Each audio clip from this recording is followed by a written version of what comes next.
Welcome to PhD with Woman on It, Hack the Future. My name is Beata Young, and today's PhD Positivity Hack delivered will be by our guest Olivia Harding-Neil. Topic is how to create content that resonates with students. Episode 63 recordings starts here.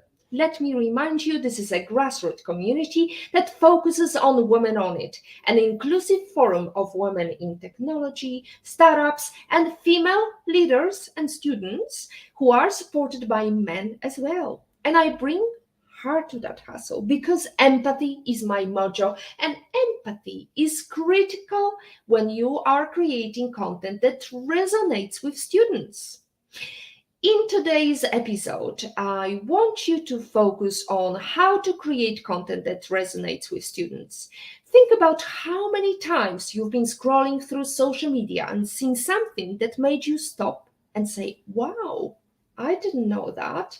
It could be an article, an image, or video, anything. The key is that it was interesting to you and it made you to want to read more or watch the whole video. And this is the kind of content that appeals. This is the content that will make you stop that video and rewind and watch it again. The student market is a desirable target market to create and share online content, as it is one of the most dynamic, creative, and lucrative markets in the world.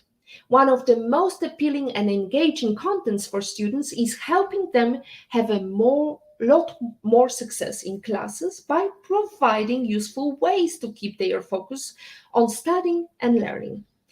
Meet Olivia Harding-Neil, our guest for Positivity Hack Delivered, episode 64. She's passionate about creating accessible content for students to help them achieve their goals and find the fun in studying.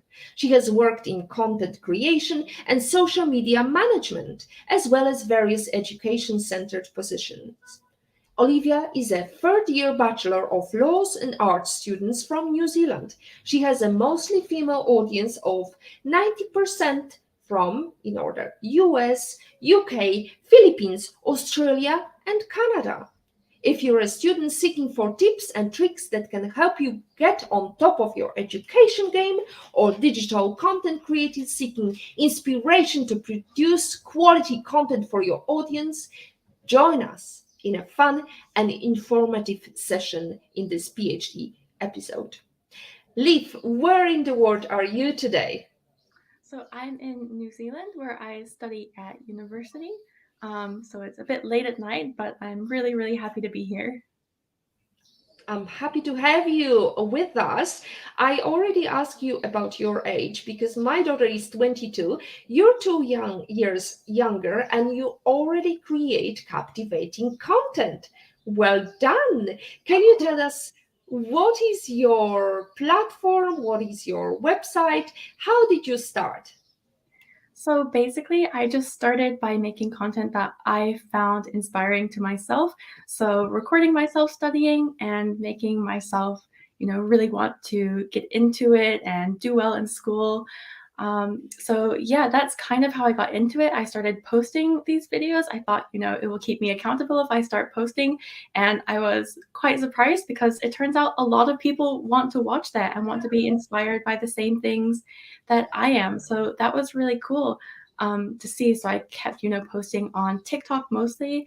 And as my audience grew, I moved over to Instagram. I'm still working on, building Instagram as well. And I started making my own website where I started posting blogs and all of that sort of really, really fun and informative stuff on blog form so people can kind of come back to it or save it rather than having to watch it in a video. But mostly I use TikTok and make videos on there. So, what kind of videos? Because TikTok usually for us old guys means you have to just do a little bit of dance moves and stuff. So, what do you create? Well, I think I'd lose at least 100,000 followers if I tried dancing on TikTok, so we don't wanna go there. Basically, I just make videos of myself studying, which turn out it really inspires a lot of people, and they really like to see that. So time lapses of my desk and kind of how I set it up, how I keep concentrating in the desk or on the desk, sorry. And yeah, there's that side, and then as well as that, there's the more informative side where I tell people the study hacks that really work for me, study hacks that they can try, like maybe pretending you're a famous influencer for a day and having a day in the life like the famous influencer, or maybe setting a Pomodoro timer. So 25 minutes studying, 5-minute breaks, 25 minutes studying, 5-minute break to kind of keep your brain going. Hacks like that people really like. And I also do collaborations with brands. So I do promotions and things like that for products that I really think are great. So I've done work with Speechify, which reads your notes to you so you can learn them faster and take in more information, as well as multitasking with them, as well as companies like Genie, which can, help you research. You just type in your question and it finds a bunch of scholarly articles for you, which can speed up assignments, all of these really, really, really useful things. So those are the three kind of sections of my content on TikTok. I love it. You've mentioned quite a lot of very useful things like Pomodoro technique, which is fascinating. And the first time I came across Pomodoro technique was when in 2017 I mentored a startup team, and they had exactly what you're talking about, the Pomodoro technique based study app, which was called Study Ninja, for all the things. And there was a bit of gamification in it. So rather than have, explanation of why you need Pomodoro technique, it had game on it that would remind people about taking breaks or remind people about actually studying and doing it effectively. So that's really, really fascinating. So before we go into more questions, what is your name? I mean, on all these, or what's the website? What's the how you called, Liv? So my name on all of my sites is Tea and Study, which really kind of stemmed from the fact that I love to drink tea while I study. So it's pretty self-explanatory. But I also really think that the tea kind of aesthetic is really calming, and it's good to not be super, super stressed. I think the whole energy drink culture is not really healthy for a lot of students, even though it's very popular. So I think if you can bring in relaxation and tea into studying, then I think that's the way to go. Well, I'm drinking my coffee, but I need coffee because it's 10 a.m. in the morning in Malta, in beautiful sunny Valletta. We are going to have a little bit of sun, so we had to do a recording because Liv is on the other side of the globe. So we had to tinker around to deliver this positivity hack today.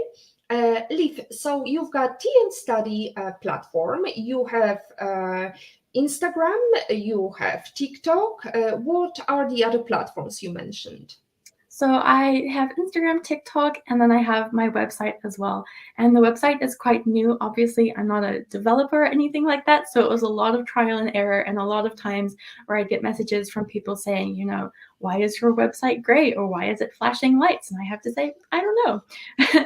But yeah, I've been mostly posting blogs on there for now. So I've done a few about motivation, a few about procrastination, and a few about useful tools for, memorizing content and really remembering it for a long time rather than just learning it for an exam and then forgetting it, which is something I think that a lot of students do.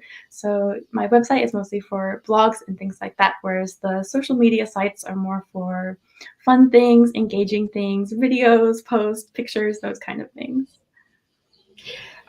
Excellent. Motivation, procrastination. So, website. How did you build your website? I know you maybe not be able to explain exactly what you did, but maybe for somebody who wants to build a website, what would you be your number one advice? How to start with the website? Yeah, of course. So I think obviously there's a lot of tools out there. There's Wix and Weebly and WordPress and all of the website building tools. And I think it's good to start with that to see what you really like, what works, what format. I think I spent about a year trying to figure out whether I wanted a blog type website or a shop type website or anything like that. So I think playing around with the free versions of these self builders is definitely the way to go at the beginning. And I think once you know what you like, then you can go onto other websites and maybe get somebody to help you out, get a developer in to make sure it's all smoothed over. And once it's really smoothed over and you kind of know what you're doing and you have a website built, I prefer WordPress, but that's just my opinion. Once you have that website built, you can kind of go into creating content and even monetizing your content. So finding people that really, really like it and keeping them as audience and maybe doing ads and things like that. So you can really turn it into a lifestyle or a career or something like that if you figure out how to build it from the very beginning. So definitely starting from very easy things like website builders that are online already, and then moving into maybe getting someone in or paying a little bit of money to have exactly what you know you want. Beautiful. So, are you at the stage of monetizing? You're earning some money from your website, from your content? Only a small bit from my website. As I said, it's a bit difficult to know exactly what you're doing on the website, but ads and things are something that anybody can do on any website. So definitely ads brings in not very much, but a little bit. Mostly, I earn money from my content through TikTok and brand collaborations and things like that. So I have to really, really like a product in order to accept a brand collaboration. I have to really think it's useful, and if I think that it's really going to help students and they're really going to enjoy it, then of course I will collaborate with the brand and ensure that their product gets put out to the audience that will find it really, really useful and who might really enjoy it and benefit from it. So, tea and study, and you leave, you're the influencer of students' world. Uh, but how, as an influencer, how you not, how you are able to say no to big corporations who want to basically suck up your content and make sure that they get the best out of you. So, how do you make sure you're not being exploited? Well, I think that's a really hard one. And I think women especially find it really difficult to say no to big companies, I mean, big companies for one, but at work and taking on tasks that they don't want to take on, maybe, or taking on extra work that they don't really have time for. I think that that's a really common thing for women to do. So building this kind of confidence is one thing that I've been working on, and it is hard. As you say, it's hard to stand up to the big companies, especially if you're being offered a lot of money to do a promotion. It can be really hard and a little bit scary. You don't want them to blacklist you, and you have to be really careful with your reputation as an influencer. But I think the main takeaway I would say for building confidence and being able to say no to big scary brands is definitely practicing in smaller situations. And I think that goes for anything you're trying to do. So, in your life, if you're too busy, practicing saying no to small things, like maybe your friends want to go out, but you're too busy to go out, or you're doing work, or you're working on your passion project, your website, whatever, saying no in these circumstances, and you can kind of build the confidence to say no to the big companies after a while. And I think also, if you make a mistake or you accept something, knowing that you can go back, don't be afraid to say, actually, I don't think this is going to work, and knowing that you are offering a lot, they really want to work with you, and they're not going to react negatively or anything like that. You have the power in the situation, and remembering that all the time can really help with being able to stand up to things that you might not want to take on. Beautiful. So, Liv, you're at as of now, I mean, end of May, 2022. How many followers do you have on TikTok? At the moment, I have around 220,000 followers, which I think is absolutely crazy. If you imagine that many people in a stadium or a room, it just becomes overwhelming how many people have clicked the follow button on your account and watch your content. Like, it's very crazy. And I mean, some of like my videos have over 8 or 9 million views, and I just can't even conceptualize that many people. So it's really crazy and very rewarding to me that I've been able to grow this community to that size. And do people reach out to you and send you messages and communicate with you? Yeah, of course, all the time. I mean, obviously through comments, I get hundreds of comments every day. It's impossible to even see them all, from students and pre-students, so maybe people that are thinking of going into university, don't know what they're studying. I get hundreds of comments every day asking, do you have any tips, or interacting with the other people that are commenting on the page, asking them, oh, you study criminology, what's that like? What do I need to do to get into that? And it's incredibly rewarding to see that kind of engagement going on in a community that you've built for others. It's really, really amazing. As well as that, obviously, I get DMs and private messages all the time from students who are asking for my favorite study hack, or the best way I think that they can decide on a degree to study, or anything like that. It's all sorts of advice that they're asking. And some of the things I'm qualified and happy to provide advice on, but a lot of the time I direct them to other people who I think might be a little bit better, or websites they can use, or tools they can use, apps they can download, things that can help them on that. And it's really, really wonderful for me to be able to do that and be able to help these people. So I presume it's very sometimes quite overwhelming to be swamped with all these messages. How do you keep sanity? Sanity. Well, I wouldn't say that I keep sanity, but the way I make sure that I'm, staying on top of things and still enjoying the comments and the content that I'm making and everything like that. Definitely time management, which is a skill that I think people work on for their entire lives, and I certainly have not mastered um, that one. So I think time management is really important because you can divide your time into small chunks. So let's say I have 100 comments or 200 comments to reply to.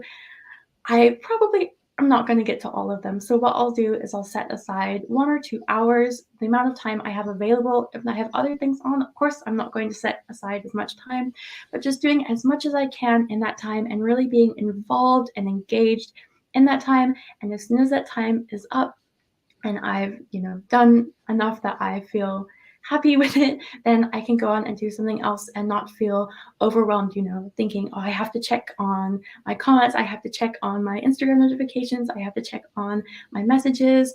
Once I've done the amount of engaging that I am able to do, that I know I can do well, when I can really be engaged and give proper answers to the people that I'm chatting with, then I move on and do something else. And I think having this separation is really important, whether you're a student, trying to do assignments and work and go to class and all of these things, or whether you're a content creator trying to move forward and build a community like this.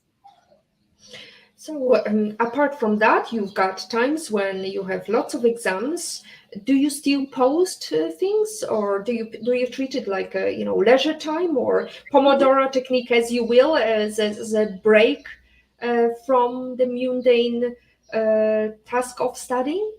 Yeah, so I think the way that I'm able to keep making content all the time and also take breaks if I need to is knowing kind of when these time periods are coming up. So this again links back to time management. I think that it's important to know when you're going to have exams so you can create content in advance. But luckily, kind of with my niche and my content that I create, it's quite easy to be able to make content during exams because students want to see what it's like in your life when you're in this horrible, stressed out period of time. So I can film, today I woke up, I went to the library, I did this and that. There's all sorts of things that actually create content during these horrible, busy times, as stressful as it is for me. So I can film myself studying or film what I do in the day, film, the not so nice times when I'm not doing so well. And people really relate to that and they really enjoy seeing that. And I guess where it gets hard is having to put all of this content together and edit it and think of a fun caption and also keep engaging during this time. So again, the same way, time management, knowing exactly when you're able to engage. And if you're not, letting your followers and community know that, and they'll understand. they're students as well, and they know that things get busy. And if you engage with them, you come off more organic and more real. So I think it's really important that you have this engagement with uh, Mm. the community in this way. Yeah. So we have a question from Patrick who's asking, Liv, you are an active member of your university debating society. Does that help you with the ability to communicate and formulate messages on TikTok at all? Absolutely. I mean, that's a wonderful question. And yeah, I am an active member of the debating society. I really love debating, and I've been on the executive of the society for a year and a half now. Um, so yeah, it absolutely does help. And I think communication overall is so important, whether you're a content creator or a student or an entrepreneur, anything like that. Communication is key. And that's definitely why I enjoy doing things like law, where the essence of it is you have to get your point across well, succinctly, and with the right information. And it's the same with debating. It really, really helps you be able to get your points across very succinctly, very quickly, to think on your feet. So I definitely think that the debating skills help with communication. And overall, communication is really important for being able to email people well or DM people back on Instagram succinctly so they know what you're saying and they don't go, "What? What do you mean by that?" So definitely, I think that being able to formulate ideas is a skill that you learn in debating that you can use a lot on TikTok and things like that. Even with script writing, when I have a brand collaboration or when I have a study hack that I want to give to my followers and my community on TikTok, I think that the quick thinking and the ability to succinctly have your thoughts out into the world is definitely a skill that you learn from debating and is so important when it comes to social media and TikTok and all of that. I think overall in career, you need to be able to formulate your thoughts, and especially when you go to the interview, this is the only way make or break moment when you can make a good conversation, good impression. Yeah. And we talked about it off screen about the fact that you may not be able to give our female followers advice on career, but on the other hand, you've done some things that are impressive. And I have to applaud you for one thing is starting, because so many of us have this idea in mind and they dwell on it, but they never start. How did you start? Well, honestly, it was a little bit of an accident the way I came into the whole content creation, making content for students thing. I started by just making content of myself, and when I realized that people really enjoyed it, were really liking it, I kept making it. And when they would ask questions, I would answer it, and I would make a video out of it, which is really, really, I think, a cool way to begin, because you're not only being able to make your own kind of content, but you're able to help others at the same time that you're growing your own page and your own brand.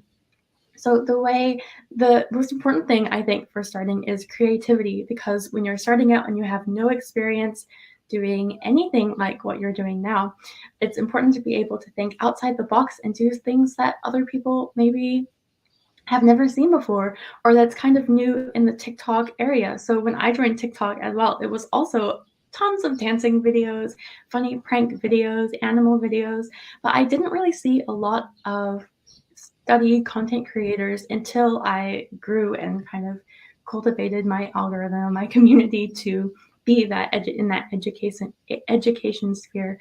So a lot of the beginning things was, how can I turn a study hack into something interesting that people will actually watch? And whether that was using catchy music or bright flashing text or other things, like that, kind of how I was organizing my room.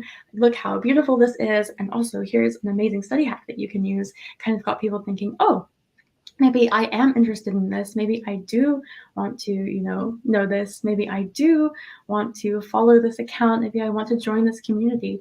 So just growing and finding ways to engage organically and creatively is definitely the way that I think starting from the beginning with no experience got me to where I am now with, 220,000 followers, which again is so crazy to me. It is totally crazy. I'm reaching 1,000 followers on Instagram, and I'm just like begging, oh, when is this moment going to come? Because it's a hard work, and really, but then the really good skill is having this community of supporting members who are sending me messages, or to our team messages, saying, I enjoyed this, or your story is so lovely, and this is amazing, where are you, and so on. So these are the moments of joy when I know that it resonates, that these unique moments of, oh, this content is actually resonating with someone, and I changed somebody's life, and somebody said, yes, I really needed to hear that from you, thank you so much. Right. What is the optimal time for your TikTok videos? That's Optimal another question. Optimal time. time. I I think think it's about the length of the video. the length. Okay, that makes a lot more sense. So I think definitely the shorter, the better when it comes to TikTok, especially. I think that if you can catch people's attention at the very beginning, then you can make a longer video. If you're putting out study tips or things that traditionally people wouldn't find super interesting and super engaging, especially if they're on TikTok, which means they're probably not doing work or not in the mood to be doing work. So definitely think that you have to keep it short and really, really extremely engaging. So I think that maybe 7 seconds is good for starting. If you're doing one tip or something like that with some nice music in the background, 7 seconds, 7 seconds is really good. Otherwise, 10 to 30 seconds for something longer. Like, here's an amazing website I found. Here's an amazing app that I use. Here is my favorite study tip for when you really don't want to get up in the morning and go to the library, or here is the best place I think is good for studying. Those kind of videos can be maybe 10 seconds to 30 seconds. And then for other things that kind of fall really under a niche and is going to, is going to a community that is going to appreciate it, can be a little bit longer, a little bit slower. So my study time lapses, for instance, I think they range from about 7 seconds to 1 minute. My first video that went viral was 1 whole minute long, which seems crazy now because the trend is to make very short, quick videos. But back then when I started, it was these long videos where people ended up, really wanting that content. And that's when people are wanting the content, is when you can do longer videos. I've kind of discovered as time has gone on. That's your discovery. That's how long it took you, because you started how many years ago? How many months ago? Trying to figure.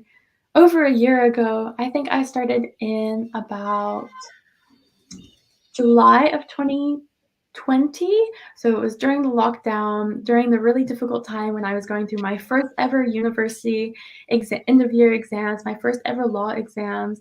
And that was when, I started posting. So yeah, back then I was just making videos that I thought were interesting and good, and some of them did really badly, some of them did really well. But as time has gone on, I figured out, the optimal time for different types of videos, and it definitely does change a lot more than you might expect. So, in terms of your content creation, do you have plan of what you're gonna post in the next month, or is it just impromptu? I mean, it really depends on the month and how much I have going on the outside, kind of in my life, other than content creation and other than TikTok. So if I really have time, if it's the holidays and I'm not really doing a lot of work outside, not working, and not going to uni, not having classes, and not having exams, then I can really make a plan. And that's usually when I focus on Instagram. So if you follow me on Instagram, or if you've ever seen the way I post, it's always in chunks of just a few months. So during the holidays, when I have time and I can plan months of content and photograph everything and put them all out, that's when I really can plan things. And on TikTok, it's a little bit harder because the trends are so incredibly fast. You'll see a video and you'll save the sound, and 2 weeks later, nobody will be using it. It can't go viral because, it's not popular anymore. So on TikTok, it's a little mix of both. I think planning content is good because you don't want to have too many app recommendations or too many ads or too many time lapses, because people find that a little bit repetitive, a little bit monotonous, and a little bit boring after a while. Of course, I'm sure like very interesting videos, but if people aren't getting variation, they're not super engaged. So there's a little bit of all of that kind of content you really want to mix in well. And on the other side, you also want to be able to spontaneously make trends. And this can be really hard, especially I think for women, because we're expected to put on makeup and get all dressed up. If you're not looking amazing, it feels like you're not going to get as many views. But I think with TikTok, the amazing thing is people don't care about that stuff. On YouTube, everyone's always perfectly cultivated, but on TikTok, you can record a video in your bed of you just waking up and thinking of something, and it can get millions of views and millions of likes. So that's what's really great about being able to use TikTok as the main platform. You can film your content as soon as the trends come out, and nobody's really going to be commenting on the way you look or the way you dress. I mean, of course, there are trolls and people that aren't feeling good in their own lives and are taking it out on social media, but mostly the community is super positive and makes it super easy for spontaneous posting that can be used within a kind of scheduled posting time as well. So, have you got your channel on YouTube as well? I did start a YouTube channel, but it was a little bit scary at first because, everyone on YouTube looks so perfect. All of the videos are amazing. And I think there's a lot of embarrassment that comes from starting a YouTube channel, putting your face out there, putting yourself out there without many followers. But that's definitely something that's on the cards. It was on the cards for the beginning of the year. But I think as time goes on, I got extremely busy with uni, so it's probably on the cards for these upcoming holidays, which is really exciting. So yeah, I think It's YouTube. very exciting. We will Yeah, be following you, Liv, wonderful. especially given the fact that we have got our channel, and you probably some of our viewers are watching us on YouTube. We will be excited to see you, Liv, on YouTube, because also one thing that we noticed while traveling is every hotel has got option of watching YouTube.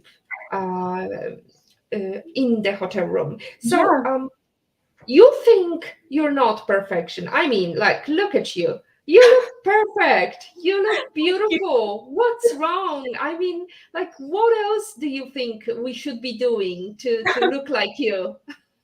I mean, of course, with YouTube, especially because there's so many professionals on there, it's always the amazing lighting sets, and they have LED backgrounds, and some people even have an entire room dedicated to just content creation, which I think isn't incredibly attainable as a student, when you're living at home or living in the halls.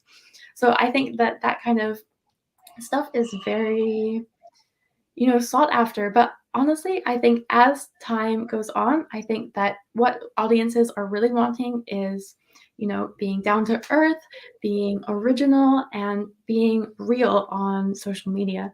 So obviously, there's new things coming out like Be Real, where there's no filters or anything, and that's kind of the style that audiences are moving towards. So people on YouTube don't have to have these amazing professional lighting kits and, perfectly cultivated hair and makeup all the time.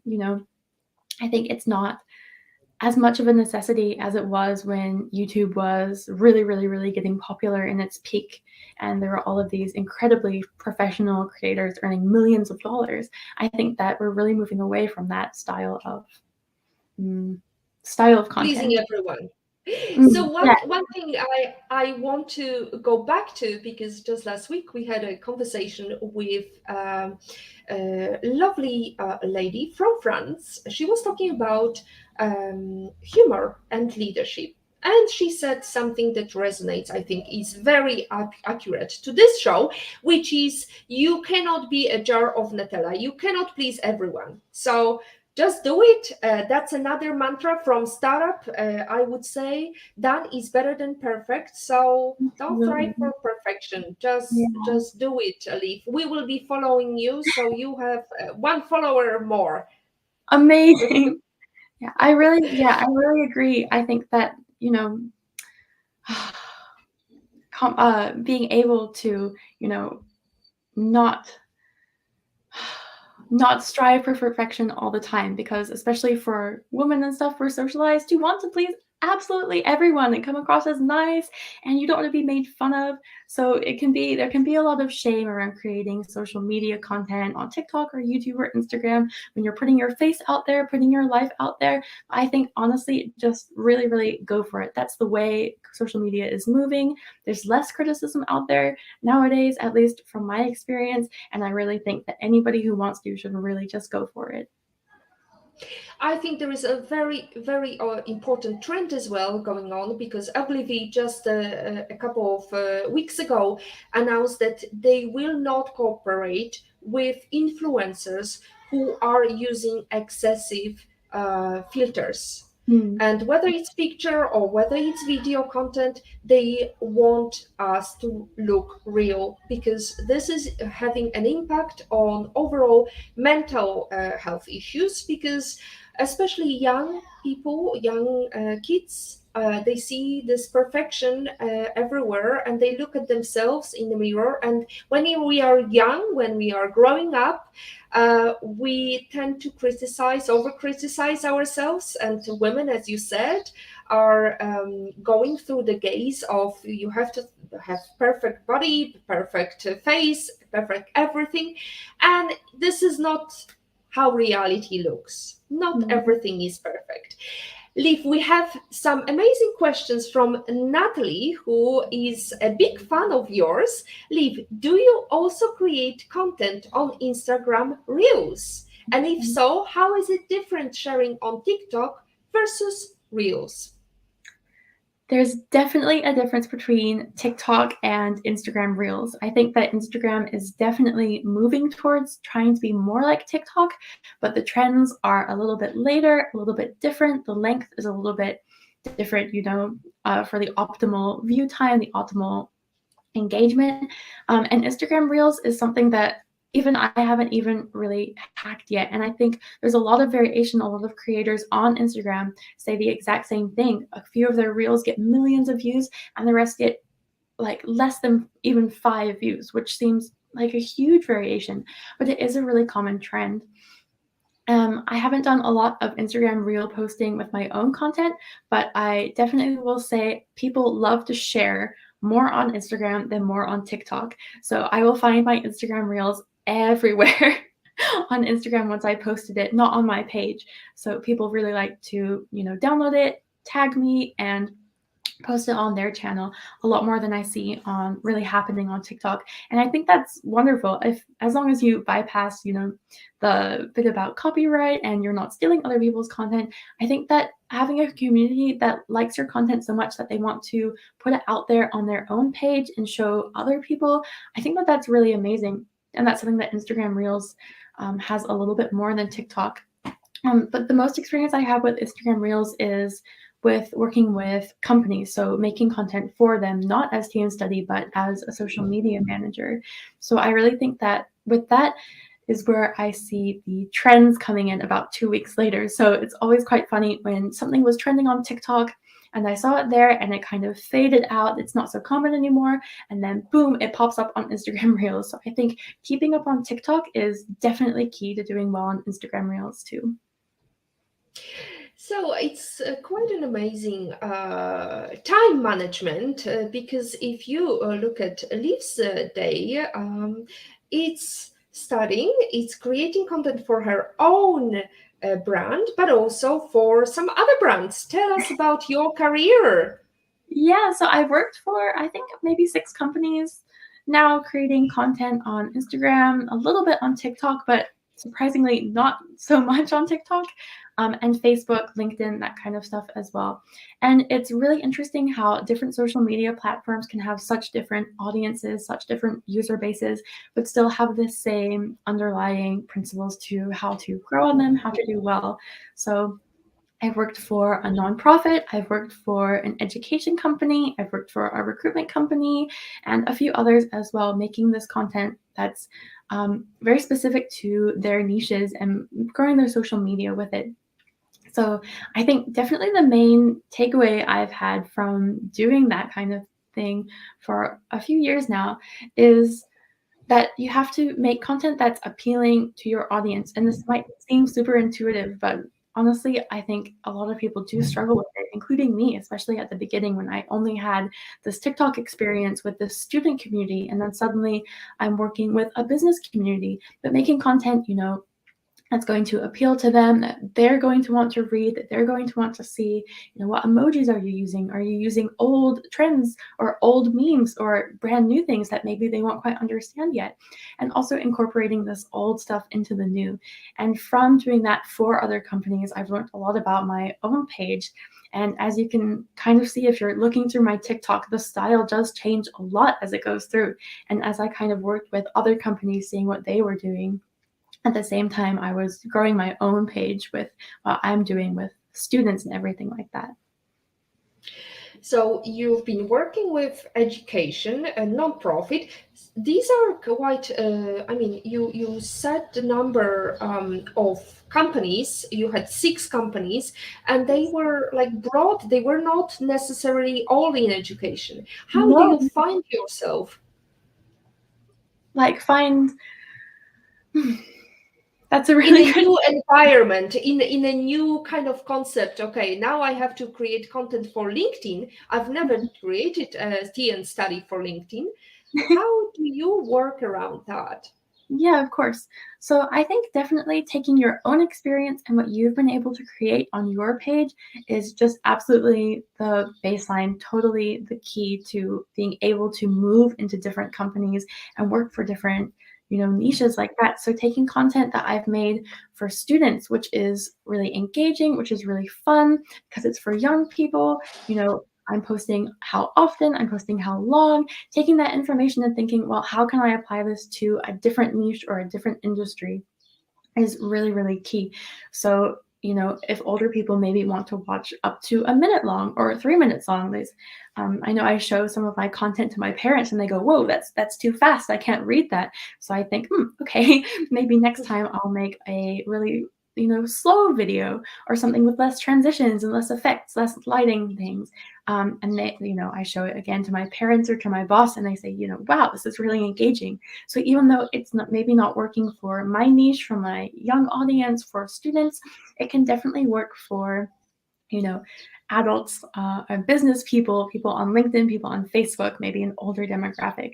So yeah, applying information and experience that you have in your own life, brand, niche. So my teen study things to other companies is definitely the way that you're able to bring that experience along and really bring a lot to the table when you get jobs like that or when you're doing things like social media management, maybe for something that you haven't really done before. Another question from Patrick. How different are trends in New Zealand and the antipodes compared to the rest of the world for social media? There's definitely a very noticeable difference. So when I'm on my private TikTok, just my own page, it's full of New Zealand trends with the New Zealand accent and things that are familiar, the countdown supermarkets, the Foursquare supermarkets, all of that kind of thing. And funnily enough, I do get a lot of content from Australia when I'm on my New Zealand personal account. And all of these things are quite different. It's using New Zealand music, it's using New Zealand effects, it's using New Zealand language. So words that, Americans have no idea what we're talking about, or Australian as well, calling sandals thongs. Americans would scream at that, where Australians are thinking, oh, yeah, that's normal. So definitely, I think there's a huge difference there. And because a lot of my audience, well, the majority is from the US and the UK and Canada, I have to really feel this divide. I can't be using, New Zealand lingo, as you might say, for an American audience because they kind of won't really get it. So yeah, I think noticing what's working in New Zealand, what kind of the community is doing versus what's going on in the US and the kind of content I'm seeing coming out of there, really working on finding a balance there because of course I live in New Zealand and I do get a few people from my university or my city commenting, oh, I went there yesterday, which is really, really cool. So being able to cater to that is really important, but also wanting to appeal to this wider audience, this wider community, and make sure that they're also feeling like they can relate to your life and they can be in your life without being in the same country as you or even the same city and university, I think is really important. So there's definitely a balance to be found between the New Zealand trends and the rest of the world, the US, Canada trends. You're wearing many hats of English-speaking countries. Now, another question from Patrick. This is an elaborate one. Did the very rigorous lockdown in New Zealand drive more creativity on social media compared to other regions which were not so doctrinate in closing down for long spells? Yes, I mean, anyone who was watching the news or saw what was happening in New Zealand will know that we had some incredibly long, very, very strict lockdowns. So there were times that the only thing that was open is the supermarket and the pharmacy and, the emergency services. And that was it. We could not go anywhere. We couldn't do anything. Schools were not open. Universities were not open. It was so incredibly strict. And this was for months at a time. So not just a few weeks. It went on for a very, very long time. So I had my first experiences of exams and things like that all online, all in my room, which is kind of where the studying grew because I couldn't go to the library. I couldn't go study with my friends. I just had to sit in my room and do it. So finding this community of other people on TikTok was absolutely amazing and very, very helpful for that kind of that kind of thing. So I definitely think that being able to I won't say the privilege of being able to stay at home, but having this experience of being stuck at home, not really doing anything, absolutely not just me, but inspired a lot of people to get on social media, start making TikTok videos, and whether they're dancing, or making study content, it's really, really, really the same for everything. Being stuck at home really makes you a bit crazy bored out of your mind, to be honest. So of course it's going to come with, how can I let out my energy? How can I let out my passions if I can't sell my products at a convention and I can't go in person to stores? How can I make content that people are going to love on TikTok? How can I find a community that I no longer have in the outside world online? And I think everybody started finding creative ways to let out that passion and energy. And I think social media was a great way to do it because of this community that's available for people on there. Leaf, you talk beautifully about the excitement and the taking the negative of being in the lockdown into something positive. Did you struggle mentally with the fact that you couldn't meet with people, you couldn't have social interactions like a couple of months before? Yeah, absolutely. I think that I'd be hard pressed to find somebody who didn't struggle with mental health problems or with, bouts of maybe depression or sadness, anxiety. I think everybody experienced a lot of difficulty during this time. And I'm definitely like part of that group. It can be so isolating and so difficult to be stuck at home with nobody around, for months at a time. I think that would take a toll on anybody. So definitely I struggle with that. But I think coming out of that was so much innovation. So because of this lockdown period, people were using Zoom and people were using, I think there was an app called House Party going around, and people were using Messenger all the time. And all of these kind of chatting channels, things like that, just increased in popularity so much, which allowed people to, I wouldn't say interact, but at least be able to see others face to face and chat and see people's reactions, all of that really, really amazing stuff that was going on. So I think that without that innovation, it would have just been so incredibly difficult, even more so than it was. But I think with all of that, it made it a little bit easier, a little bit better. You could see other people who were going through the same thing as you, being stuck inside, having nowhere to go, having nothing to do, being afraid as well because we didn't really know what was going on at the time. So having this amazing stuff was, really, really very, very helpful for keeping sanity during the lockdowns. But yeah. Absolutely, it's like a kind of a the world was upside down and you had to do something about it. So well done for being still positive and still creating that content. Patrick mentions, you mentioned a broad tail across the Anglosphere for viewers. Now you are better able to travel. Will we see Live Go Global on social media? Well, I'm definitely planning a trip to China soon. So hopefully I'll be able to do an exchange in Beijing and help my, Chinese skills, learn a new language, maybe improve on that. And if I'm able to go, if the borders open up everywhere, then I will absolutely be going to other places, maybe doing university exchanges and showing my experiences on all of that sort of thing. So how do I learn a new language in another country? How do I go to university in another country? What's it like traveling to other countries from somewhere where you've, never been there before, when you've lived in the same place your whole life? So there would definitely be times where I'm planning on going overseas and hopefully finding an audience there as well. If creators who can speak multiple languages can find it really, really helpful for their growth when they can engage with all of these different audiences from different places. So there's going to be lots of tea. Is that the only reason why you chose China? No. I mean, the tea will be amazing, I am sure. But my boyfriend's also Chinese, so I spend a lot of time with his parents, and I also have a Chinese teacher who helps me a lot all the time.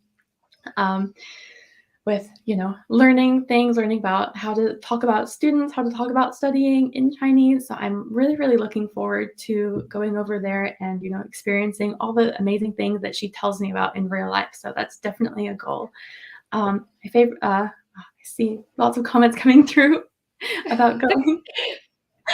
Fantastic Chinese teacher or teacher. Sorry, bad pun. Oh, anyway, let's move on to a question I wanted to ask you, because a couple of months ago we had Professor Gunnar. We had also Dr. Karin, who was talking about being in education, and there are so many educators talking about how to motivate students. What would be your number one advice to all these educators, how to motivate you and your peers? What would be your number one advice to them? I absolutely think that passion rubs off 100%. I have taken so many different papers in my, 3 years of university and 5 years of high school, so many different subjects. And the ones that I've moved forward with, the ones that I've loved the most, are the ones where I can tell my teachers and professors are really passionate. So obviously my English degree, I had the most amazing English teacher in the world in high school. She was, absolutely wonderful, incredibly passionate, loved reading, writing, all of that type of stuff. And, I could just feel that. And it was so amazing. And, I started studying it in university. And it was the same with classical studies. I also study classics and ancient history. And that's entirely because of this amazing teacher that I had in high school. And that's the same with a university. I would have never thought that I would study anything to do with ancient Egypt ever. But when I had this amazing professor who was so passionate and you could just tell how much she loved the stuff she was teaching, I wanted to move forward. I wanted to show her that I could do well in her class. I wanted to show her that I would study for her content and could share her passion. So 100%, if you can show that you're passionate about something, that you love the paper you're teaching, that you love the content you're putting out there, then absolutely that is what will help students be motivated and really want to study more. Passion is contagious. That's number one lesson from Live to educators all over the world. Would you say that you are grateful to your teacher, the literature teacher, or is there somebody else that you're grateful towards achieving the success? Without somebody that you couldn't be where you are? Absolutely. I think definitely my teachers in high school who I could just tell loved their subjects are really what pushed me to want to do well. which is what made me want to, start the making study content on TikTok. It was because I wanted to do well in these exams. So I put this content out there, and it turns out lots of other people do too. So definitely my amazing So, teachers. so who's the number one person that you feel that you achieved better success thanks to them? I would probably say my English teacher from high school, Miss Ali. She was just insanely passionate all the time. She made me start reading again. She would make me start studying again. She made me want to do better. She made me want to achieve more. And she also made me not afraid to put my content, out there, because you could tell how passionate she was about her subject and the things that she was teaching, the articles she was showing us, the books that we were reading and studying. And because you could tell all of that, you also wanted to be passionate about that. And, seeing someone else be so passionate is what leads you to want to find your own passions. So whether or not you want to do the subject that your teacher is telling you about in school, or whether you want to do something completely different, I think you want to find this love and passion that you want to put out there. And that's what I found in my study content. That's what I found in my TikTok. I have this passion for creating content and creating study content, especially because I know that I'm helping people, and I really love that. And I think definitely seeing her love what she's doing and love showing people what she's doing was also the most helpful for me. All the best greetings to this passionate teacher, and we hope she is achieving great success with other students, just like Liv. I'm sure she's really proud of you. What would you say is your number one book that you wish you read before you started your content or your career? I mean, this completely ties into the whole passion thing that I was talking about before, but I actually ended up reading this before, which is kind of what propelled me. But I think that if I read it now, I absolutely would have wished I read it earlier, which is Reading Like a Writer by Francine Prose. And whether or not you love English writing, reading, that kind of thing, it's just infectious how much she knows about what she's writing, how much she loves about what she's writing, and how passionate she is about the content she's putting out there. It's just so, so inspiring. I think that also at the time that I read it, I hadn't really read and enjoyed a book. And even the book itself, I didn't really read and enjoy. But the amount that I could feel her passion, how much she loved, this thing that I also loved, which happened to be reading, was just so inspiring for myself. I started reading, eventually focused on school, and then started my study account, which was the beginning of my social media career and all of the amazing, fun things that I've done since. So I think that if I can convey a passion for something as much as she did, then I'll be very pleased. Bravo! We are running out of time. I need to ask you questions, which is, what is your life lesson quote? How did it impact you? My life lesson quote. I think I sent this through, but I didn't save it, but it was from the same book as the Francine Prose one, which was basically about not being afraid, not being worried about creating this content or creating what you really love, and wanting to experience things. So, I think it was something about, if you want to grow roses, you would visit rose gardens to see them the way that a rose gardener would, or something along the lines of that. If you want to do social media, go to visit. The quote's there. That's wonderful. Go Yes, to see other social media absolutely. creators, and go to see, people that really love what they're doing. If you want to do something like teaching, go watch passionate teachers, go experience that, and try to see them the way, that other teachers would. So you can put yourself in anyone's shoes and get amazing experience from anybody. Imagine the pandemic is over and you can invite any person in the world, anywhere in the world. Who would you invite and where would you go to?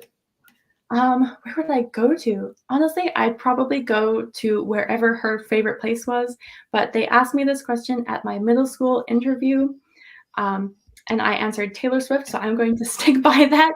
my 12-year-old self, because she gave so much, and now because she gave so much wisdom. So she talked about owning situations, not being afraid to be yourself, not being afraid to put yourself out there, and taking the criticism and letting it slide right off your back, which I think is so important, especially if you're getting into social media, putting yourself out there, or really anything. And where would you go to with Taylor?